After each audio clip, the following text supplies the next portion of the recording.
So, let's talk about something. We're going to explore a really simple, kind of gentle way to quiet some of that background noise that can build up in our minds. Let's dive right in. You know that voice, right? That little voice in your head asking, what if? It always seems to pop up when you're trying to focus on a lecture.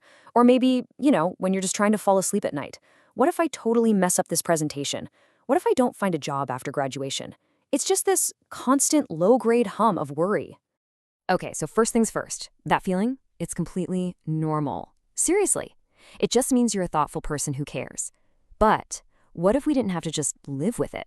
What if we could take that exact same what if energy and, gently turn it into something useful? A tool that actually brings us some clarity and even a little peace of mind. And to do that, we're actually going to borrow a super simple idea from, well, a pretty surprising place, software engineering. And hey, don't worry, there's no code, no complex theories, none of that stuff. We're just going to take one of their most helpful ideas for handling these huge, complicated projects and see how it works in our own lives. So their whole secret is how they think about the word risk. For them, a risk isn't some big, scary monster lurking in the shadows. Nope, it's just a potential problem. Something that might happen, or it might not. And that word potential, that's everything. It's all about uncertainty. And this is where it gets really, really helpful. See, this way of thinking shows us that every one of those what-if worries, it isn't just some big, vague cloud of anxiety hanging over us. It actually has two simple parts. Two parts we can look at and actually understand. And it all comes down to just two simple questions. That's it. The first one is, how likely is it to happen? What are the actual chances? And the second question, if it does happen, how big of a deal is it? That's all. How likely and how bad. Likelihood and impact. So this whole process of asking these two questions, it actually has a name. It's called risk projection. And really, all it is a way to gently project our thoughts forward, to look at a potential problem clearly, not with fear, but with curiosity. Okay, and let's just pause on that for a second. This is really important. The goal here isn't to become some kind of perfect fortune teller. We can't predict the future, right? The whole point is just to give our minds a calm, structured way to think through these worries, so we can feel prepared, not panicked. It's all about moving from that feeling of being totally overwhelmed to a quiet sense of readiness. All right, let's make this real, because theory is one thing, but practice is another. And what better place to find a whole bunch of what-ifs than the classic college group project? Oh yeah. Let's apply our two questions to that and see what happens. Okay, so imagine we sit down and make a little list of our what-ifs. First up, the big one.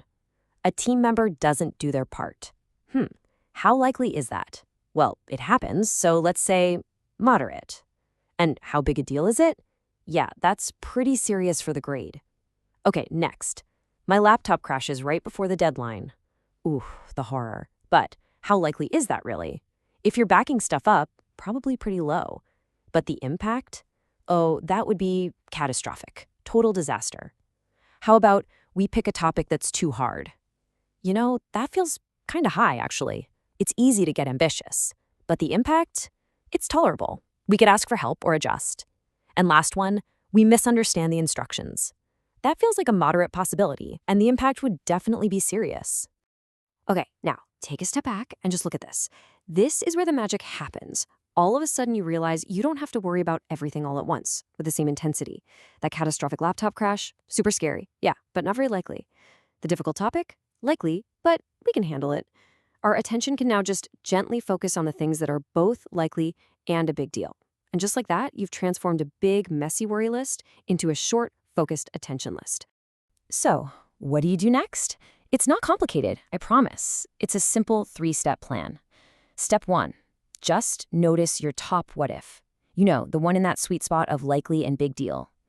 Step 2, think of just one small, gentle action you can take. That's it, just one. And step 3, and this one is so important, give yourself permission to let the rest of them go.